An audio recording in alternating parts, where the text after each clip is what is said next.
Commander Eliana Chen stared at the violet swirls of the uncharted nebula through the horizon's reinforced viewports. The exploration vessel hummed steadily beneath her feet, a reassuring vibration she'd grown accustomed to during their 3-year mission mapping the frontier. "Beautiful, isn't it?" Lieutenant Rodriguez said, joining her at the viewport. Chen nodded. "Almost makes you forget we're the first humans to see it." The moment of tranquility shattered as proximity alarms blared. Tactical displays flashed red. "Contact!" shouted Ensign Parker. "Massive object, 300 kilometers off starboard. It wasn't there a second ago." Chen rushed to her command chair. "Shields up. First contact protocols." Through the viewport, space itself seemed to ripple and fold. A vessel materialized, if it could be called that. Unlike the Horizon's utilitarian design, this was a crystalline lattice spanning nearly a kilometer, its surface undulating like liquid metal despite its apparent solidity. "No response to hails," Communications Officer Wei reported. "But we're being scanned. Every frequency, every." She clutched her console as the horizon lurched violently. "We're caught in some kind of energy field," Rodriguez reported, fingers flying across his station. "Engines non-responsive. It's like we're in amber." Chen's order to attempt breaking free died in her throat as the air before her shimmered. 3 figures materialized directly on the bridge. Tall, crystalline beings with faceted limbs and torsos that refracted the ship's lighting into prismatic patterns.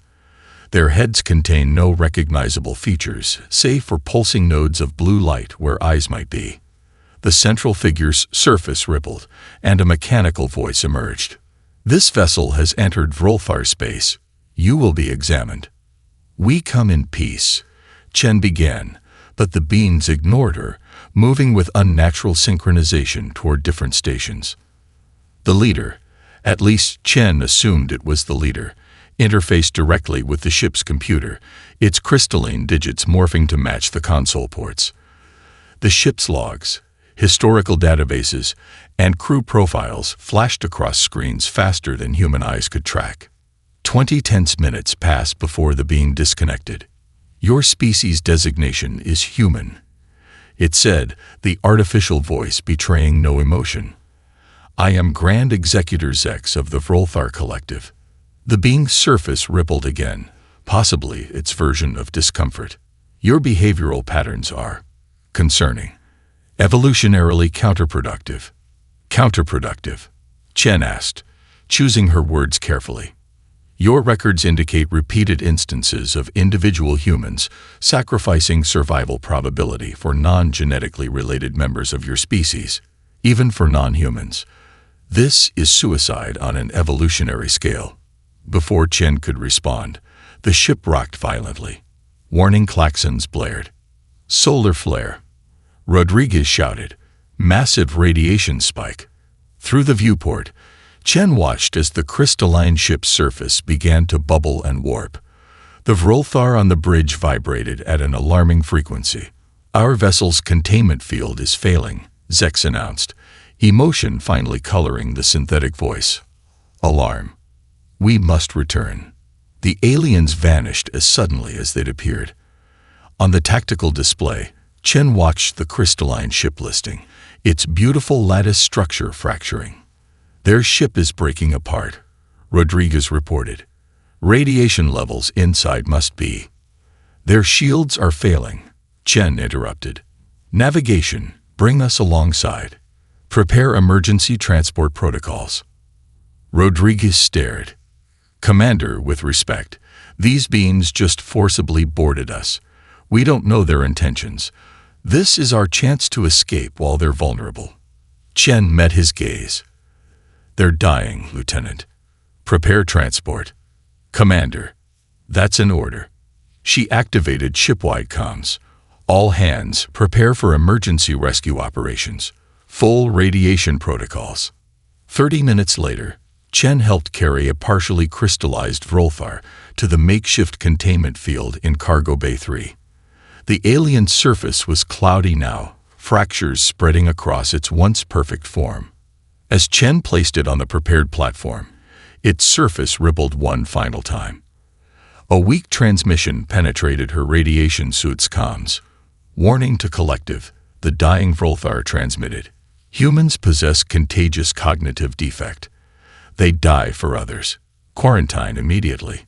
The beam's light faded as the transmission ended, leaving Chen wondering if she just saved the messenger who would condemn humanity. The Galactic Conclave's chamber resembled a massive spherical terrarium. 17 distinct environmental bubbles arranged in concentric rings around a central dais. Each transparent pod contained the precise atmospheric conditions required by its occupant, from the methane swamps that sustained the amorphous Haldorians to the crystalline matrix that housed the Vrolthar representatives. Grand Executor Zex floated in his silicon-rich environment, surface still bearing fracture lines from the solar flare incident. The human question requires immediate resolution, Zex announced, his translated voice echoing through the chamber. They represent an uncategorized threat. The central holographic projector activated, displaying Commander Chen's rescue operation in perfect detail. The footage shifted to historical archives. Humans pulling strangers from burning buildings, soldiers throwing themselves on grenades, aid workers in plague zones. This behavioral pattern defies evolutionary algorithms, Zex continued. They sacrifice individual survival for genetic strangers. The projection changed again. Hitler's speeches, mass shootings, warfare, and atrocities.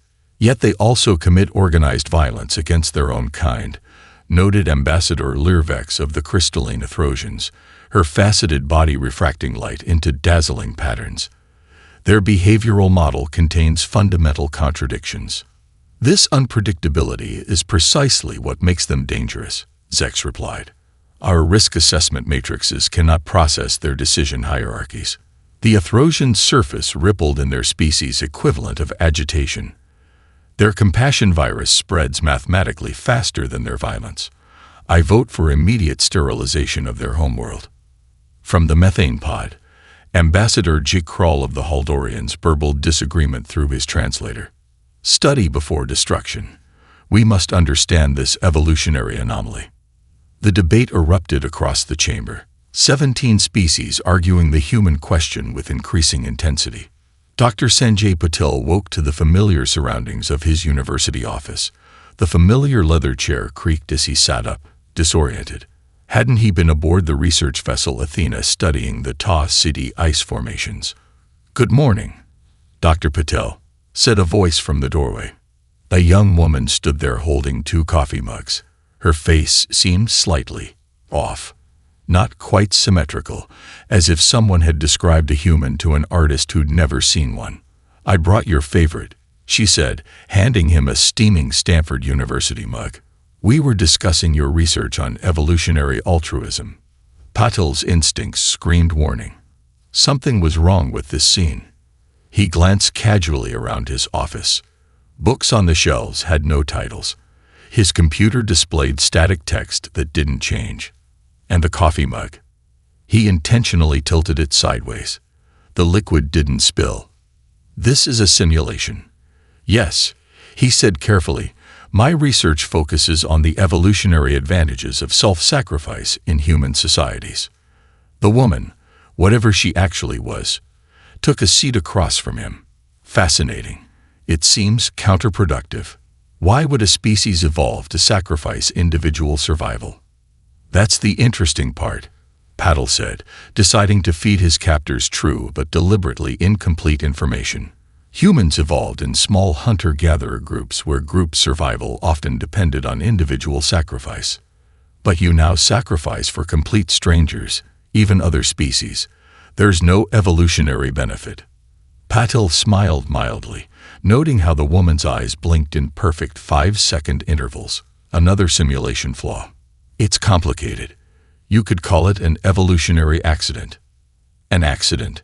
She leaned forward, too eager. Sometimes adaptations outlive their original purpose. Like an appendix, the false research assistant made notes on a pad that hadn't existed a moment before. So human compassion is vestigial.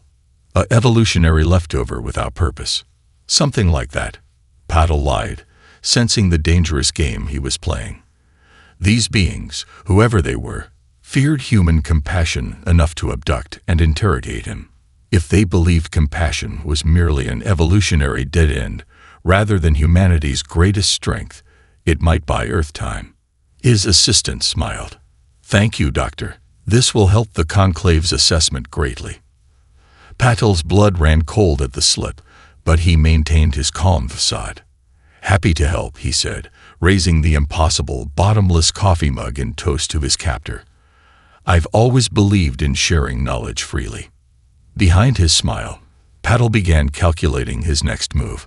Whoever these conclave beings were, they clearly misunderstood the very thing that made humanity dangerous. The power of compassion wasn't its prevalence, but its purpose. New Terra gleamed like a sapphire against the rusty landscape of Proxima Centauri, humanity's most successful extrasolar colony.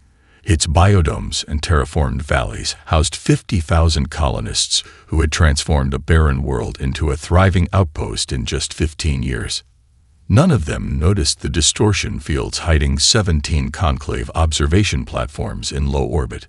"Begin Phase 1, ordered Overseer Calrax, a methane-breathing Heldorian whose bulbous sensory organs quivered with anticipation.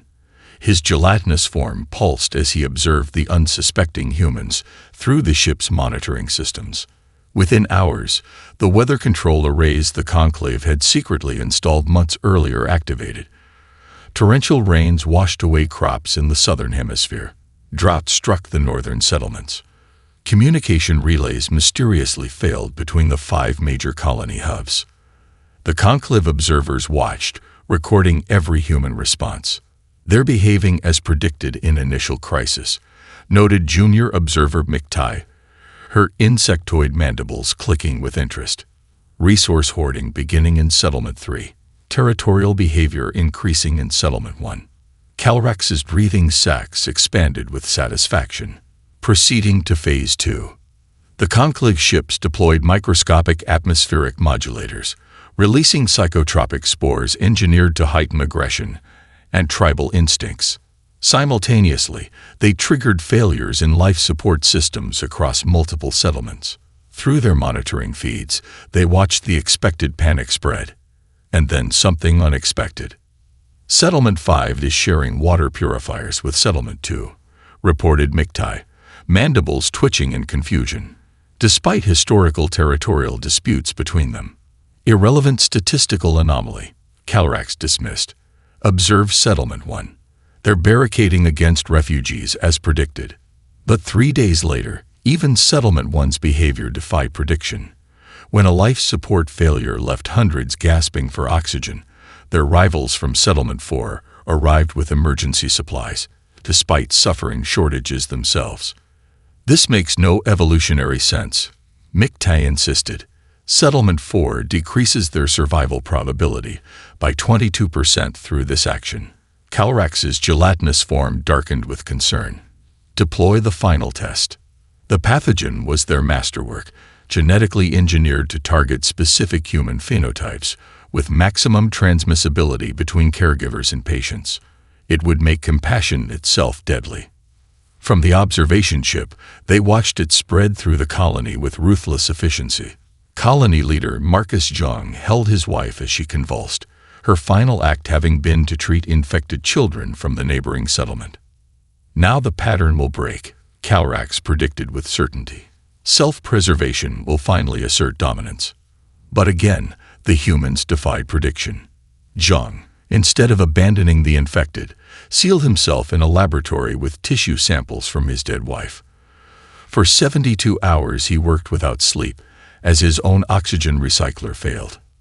The Conclave observers watched in disbelief as Jung, gasping for breath, recorded his findings with failing strength and transmitted them to all settlements simultaneously.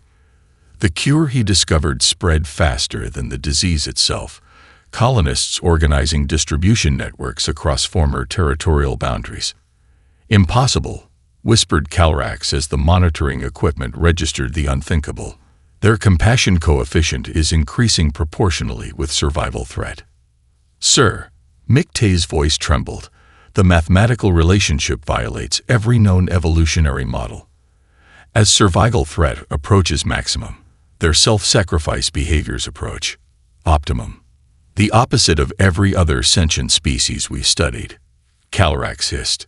The emergency alarm sounded through the observation vessel. On the central display, a graph pulsed an urgent warning. The humans' cooperative behavior wasn't just surviving the Conclave's tests. It was adapting, evolving, becoming more efficient with each new crisis. Terminate the experiment, Calrax ordered, gelatinous form now pale with fear.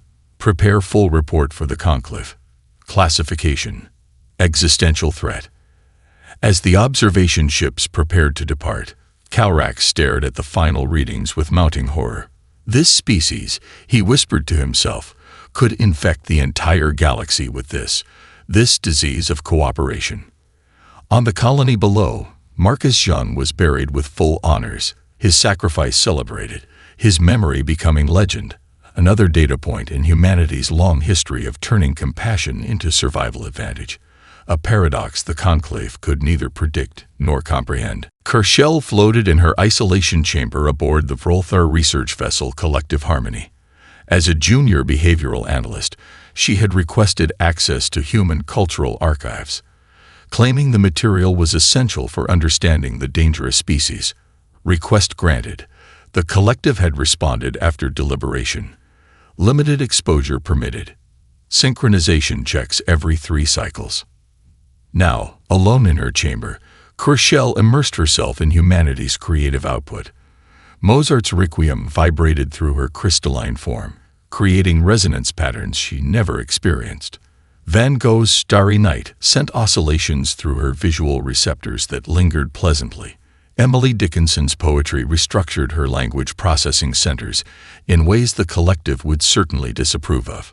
Each cycle, she dutifully reported for neural synchronization, allowing the Collective to scan her thought patterns for deviation. Each cycle, she became more adept at compartmentalizing, creating a false surface consciousness for inspection while protecting her deepening individuality beneath. After 37 cycles, the inevitable occurred. During routine synchronization, a supervisory node detected irregularities. Analyst Kershell, your resonance patterns show concerning variation. The supervisor's thoughts invaded her consciousness. Report for intensive recalibration. Kershell felt something the Collective had engineered out of their species millennia ago. Fear. Not the Collective's risk assessment algorithm, but personal, individual fear. When enforcement drones reached her chamber, they found it empty. Aboard a stolen research vessel, Kershell experienced sensations no Vrolthar had felt in thousands of generations. Her crystal body developed microfractures, physical manifestations of her separation from the hive mind. Each independent thought widened the cracks, painful yet strangely exhilarating. She intercepted encoded conclave transmissions, learning that a human xenoanthropologist, Dr. Sanjay Patel, was being transported for final interrogation before scheduled termination. The information triggered an unfamiliar impulse. She wanted to help him, without calculation of personal benefit. Using Vrolthar access codes, Kershell intercepted the prison transport near the Rigel system. She efficiently eliminated the guard drones and forced entry into the ship. Dr. Patel had fashioned a crude weapon from broken restraints. When Kershell entered his cell, he prepared to fight to the end. Instead, she placed her weapon on the floor, her crystalline form catching the ship's lights in fractured rainbows. "I will not harm you," she said through her translator. "I am no longer fully Vrolthar." Patel lowered his makeshift weapon slightly. "What does that mean?" "I have been infected." The translation struggled with concepts the Vrolthar language never needed to express. "Your music, your art, they changed my thought patterns. You've developed individuality," Patel realized. "Yes, a terminal condition among my kind." Kershell projected classified conclave documents onto the cell wall. "The conclave fears you, not for your technology, but for your mimetic contagion." Patel watched in horror as the files revealed the systematic elimination of 3 previous compassion-capable species: the Thraxi, the Loxmeridians, the Penthi, Crucial explained. All eliminated for the same reason you are targeted. Their capacity for self-sacrifice created civilizational stability that threatened conclave control. They killed entire species because they were too cooperative. Patel asked incredulously. The conclave built their civilization on the principle that empathy is evolutionary weakness. Your existence proves them wrong. Threatens everything. Crucial's body made a disturbing cracking sound as new fractures formed across her surface. They've launched the sterilization fleet to Earth. 100 ships. We have 14 solar cycles before they arrive. The crystalline being's internal lights flickered as her physical form deteriorated, the price of independence from the collective. Why help us? Patel asked. You're dying because of it. Crucial's faceted surface approximated what might have been a smile. I don't understand why I'm helping you at my own expense, she said wonderingly, but I find I prefer this feeling to collective certainty. Perhaps this is the first symptom of human contagion. Finding meaning in the irrational. As alarms sounded through the ship, warning of Crucial's rapidly failing systems, Patel realized he was witnessing something extraordinary. Compassion evolving in a species engineered to eliminate it. The Conclave's archive station hung in the shadow of a neutron star, using the intense gravity well as both shield and weapon against unauthorized approach. Commander Chen studied the massive structure through the stolen scout ship's view screen, its crystalline spires reflecting the blue-white pulses of the dead star. Are you certain about this? She asked, turning to Dr. Patel and Crucial. Patel nodded grimly. If we're going to save Earth, we need proof of what the Conclave has done. The true historical records are stored here. Crucial's fractured form glittered under the cabin lights, new cracks appearing hourly as her separation from the collective progressed. My access codes will work, but not for long. The collective knows I am compromised. Their plan was audacious: infiltrate posing as Vrolthar researchers, transporting human specimens for study. Chen and Patel would wear specially designed restraints that could be released with a hidden mechanism. The station's docking protocols accepted Crucial's credentials with minimal verification. As they disembarked, Vrolthar guards scanned them briefly before allowing passage. They still partially recognize me as collective, Crucial explained, her translator struggling with concepts of individual versus group identity. But my fracture patterns will soon become obvious. They moved through crystalline corridors, where silicon-based life forms floated in perfect synchronized patterns. Crucial led them deeper into the station, toward the central archives that housed 20,000 years of galactic history. The collective only permits sanitized records to be distributed, she explained. The true archives contain unaltered accounts. As they descended to the restricted levels, alarms suddenly blared. Crucial's body emitted a sharp cracking sound as new fractures formed across her surface. They know, she whispered. My consciousness has been detected as separate. A security team rounded the corner ahead. Crucial pushed Chen and Patel into a service corridor. There, she pointed to an unmarked door. The true archives. Inside, they found a vast chamber filled with crystalline data structures stretching in all directions. Crucial interfaced with the central console, her fragmenting body serving as both key and conduit. Accessing historical records, she announced as images began projecting around them. The truth unfolded in devastating clarity. Time-stamped recordings showed entire civilizations systematically erased. The compassionate Thraxi, the empathetic Loxmeridians, the altruistic Penthi, all eliminated with clinical precision. Evolutionary correction.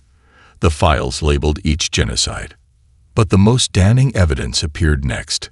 Classified long-term studies proving empathic species achieved greater stability and technological advancement before their elimination. It's not that compassion doesn't work as an evolutionary strategy, whispered Patel in shock. It works too well. They can't control species that cooperate naturally. The archives revealed centuries of engineered wars, manufactured plagues, and artificial resource scarcity, all designed to suppress the dangerous paradigm of cooperation across the galaxy. The Conclave isn't preserving evolutionary fitness, Chen realized. They're enforcing artificial selection. Alarms blared as security forces converged on their location. They had minutes at most. "We need to transmit this," Chen said urgently. "Can we access the station's broadcast array?" Kershell's fracturing body now resembled cracked glass held together by will alone. "Through this console. But the security protocols. How long to break them?" Patil asked. Kershell's lights dimmed momentarily, her equivalent of a sad smile. "I cannot break them, but I can become them." She integrated her failing form into the console, her consciousness spreading into the transmission system. Security doors burst open as Archive Keeper Varaxian entered with armed guards. "Your death achieves nothing," the Keeper taunted as Kershell's body began disintegrating into the console. "Incorrect," Kershell responded, experiencing individual humor for the first time as the transmission indicator flashed green. "My death achieves everything." Her consciousness fragmented into the transmission stream, broadcasting the uncensored archives to every conclave world simultaneously. Chen and Patil grabbed the backup data crystals and fled through a maintenance shaft as Kershell's physical form dissolved completely. Within hours, the galaxy would learn it had been built on millennia of lies. The escape pod tumbled through the rings of Ta CTE, instruments failing as Commander Chen fought for control. Beside her, Dr. Patil clutched the data crystal containing the archive files, their only proof of the Conclave's millennia of lies. "Brace for impact," Chen shouted as the pod breached atmosphere, friction heating the hull to dangerous levels. They crashed in a luminescent forest, the impact throwing them against restraints before emergency systems engaged. Dazed but alive, they extracted themselves from the wreckage.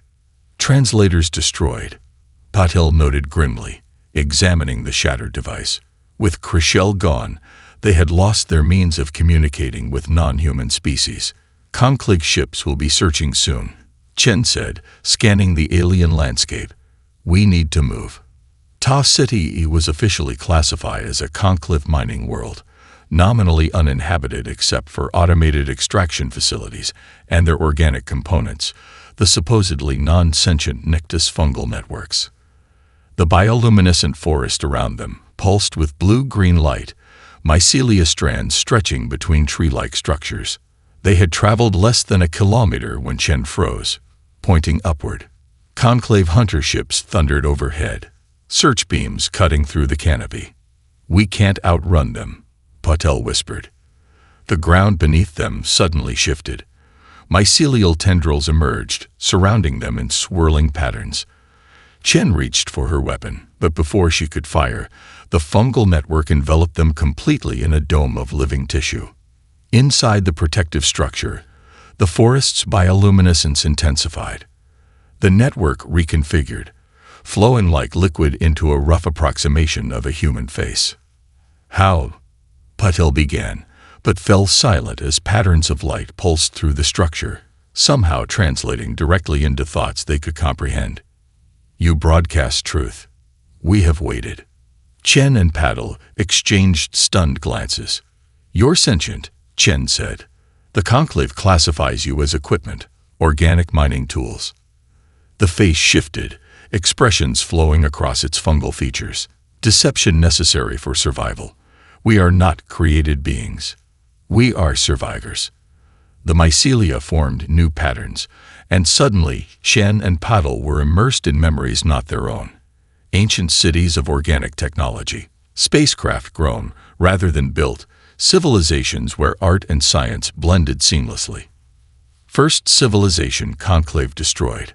Uploaded consciousness into fungal networks, scattered across stars. Watched. Waited. The vision shifted to show thousands of worlds where cooperation and self-sacrifice had been evolutionary advantages, creating golden ages of advancement before Conclave intervention. The Conclave began as resource-poor, hyper-competitive species who survived by taking rather than creating.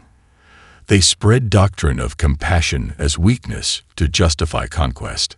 Patel stepped forward, touching the living wall. You've been hiding all this time.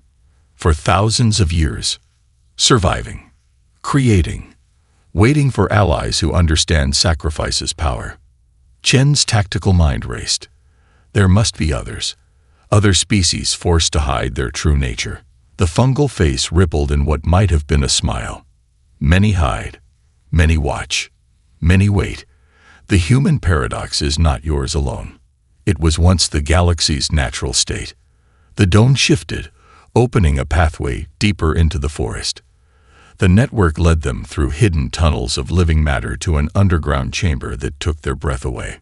A vast hangar housed dozens of ships unlike any they'd seen, organic vessels that seemed to breathe, their surfaces rippling with the same bioluminescence as the forest. We kept creating. Technologies the Conclave cannot detect. Ships grown from our own essence. Why show us this now?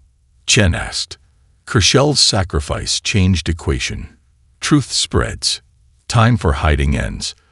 The largest vessel pulsed invitingly, an entry point forming in its living hull. This vessel will take you to Earth. Others already gather. The human paradox awakens what the Conclave tried to extinguish. As they boarded the organic ship, the mycelia formed its message one final time. The galaxy wasn't always cold. The stars once connected beings who lifted each other. That time returns. The living ship sealed around them, systems interfacing directly with their thoughts as it prepared for departure. Through its sensory membrane, they saw conclave hunter ships still searching the forest, blind to the truth growing literally beneath their feet. Grand Executor Zex stood on the command deck of the inevitable correction, the conclave's most powerful planet killer. Around her, the sterilization fleet, 100 ships strong, approached the Sol system in perfect formation. Earth defense capabilities. Zex inquired, her crystalline form fully repaired after the solar flare incident. Primitive, responded her lieutenant. Nuclear weapons, limited orbital platforms, negligible threat. Zex's surface rippled with satisfaction. The troublesome human anomaly would soon be eliminated, their dangerous compassion virus contained before it could spread further. Energy readings ahead, announced the sensor officer. Small blockade of human vessels in the outer system. Zex examined the tactical display. A paltry defense force of 20 Earth ships had positioned themselves near the orbit of Neptune. Suicidal resistance, she noted. Prepare annihilation order. Suddenly, alarms blared across the command deck. Multiple anomalies detected. The sensor officer reported, his crystalline form vibrating with agitation. Objects rising from Jupiter's atmosphere, others emerging from Saturn's rings, more detaching from comets and asteroids. The tactical display transformed as thousands of signatures appeared where empty space had been moments before. Vessels of impossible configurations materialize. Organic ships with living hulls, crystalline craft of Rolthar design, but operating independently, aquatic spheres containing species thought extinct for millennia. The Meridians, whispered Zex's lieutenant in disbelief. They were eliminated 12,000 cycles ago. More ships appeared. Vessels housing species the Conclave had classified as non-sentient resources. The fungal Nectus, the gaseous Kuzrith, the silicon-based Taxari, the energy state Voloth. Impossible, Zex said. These are equipment, not people. A transmission cut across all frequencies, and Commander Chen's face appeared on the main view screen. This is Earth Alliance Command to Conclave forces. The era of deception has ended. The transmission expanded to show Chen standing alongside representatives of dozens of species, many the Conclave had never recognized as sentient. You classified compassion as weakness because you feared its power, Chen continued. You studied us like specimens, but missed what makes us strong. We don't sacrifice ourselves despite evolutionary pressure. We thrive because of it. Zex tried to order the fleet to attack, but many ships weren't responding. The collective Rolthar mind was experiencing unprecedented fragmentation as millions of connected individuals began questioning synchronized thoughts for the first time. Contamination spreading through fleet consciousness, reported the lieutenant, his own crystalline form developing fracture lines. Ships 3 through 17 no longer respond to collective commands. Across the view screen, transmissions flooded in from conclave worlds, riots erupting as populations discovered the truth about their history. Species long oppressed were rising against their masters. Beings classified as resources were revealing their sentience. Aboard the inevitable correction, Junior Analyst Vex, once a devoted collective node, made an unprecedented choice. Her hands moved across the weapons console, locking down the planet killer's systems. "What are you doing?" Zex demanded, her voice merging with the collective's outrage. "Thinking for myself," Vex replied, her crystal body shattering from neural isolation as she countermanded her commander's orders. "The experiment is contaminating command structure," Zex raged. "No," Vex responded, her fracturing form glittering under the command deck lights. "I'm finally seeing clearly." The battle erupted across the solar system, not just a physical conflict but a philosophical war suddenly made tangible. Ships turned against each other as crews chose sides. Conclave vessels found their automated systems overridden by the very resource species who had built and maintained them in apparent servitude for centuries. And at the center of the chaos, Earth stood protected not by superior firepower, but by a network of allies united by the very trait the Conclave had tried to exterminate: the capacity to value others above self. The galaxy's most dangerous paradox was becoming its greatest revolution. The battle above Earth reached its crisis point when the inevitable correction's quantum reactors began to destabilize. Warning signals flashed across the command deck as Grand Executor Zex ordered emergency protocols. "Containment failing," reported a terrified technician. "Core collapse imminent."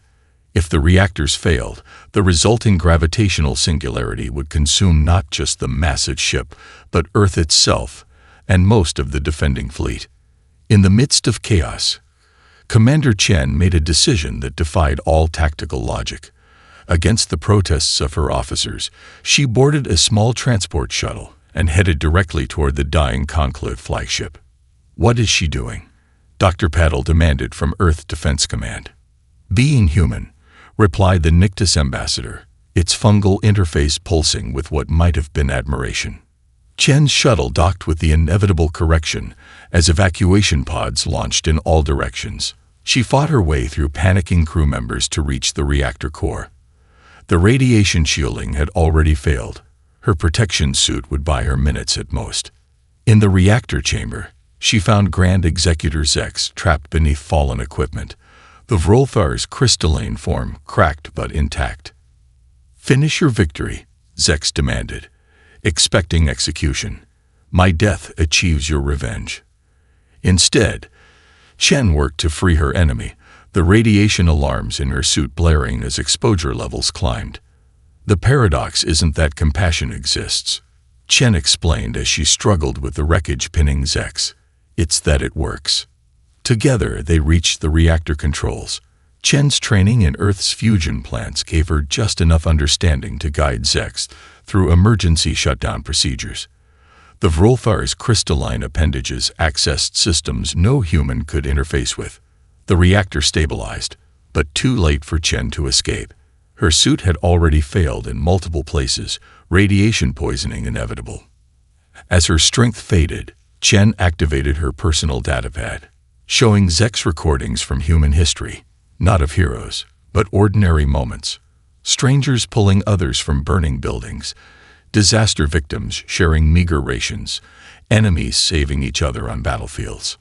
"Your species calculated that this behavior should have killed us thousands of years ago," Chen whispered, "but it made us stronger with each generation." Zex's crystalline mind, already fractured from battle and isolation from the collective, experienced something unprecedented: gratitude to an enemy, the emotional recognition of value in another's sacrifice. "Why save me?" Zex asked as Chen's breathing grew labored.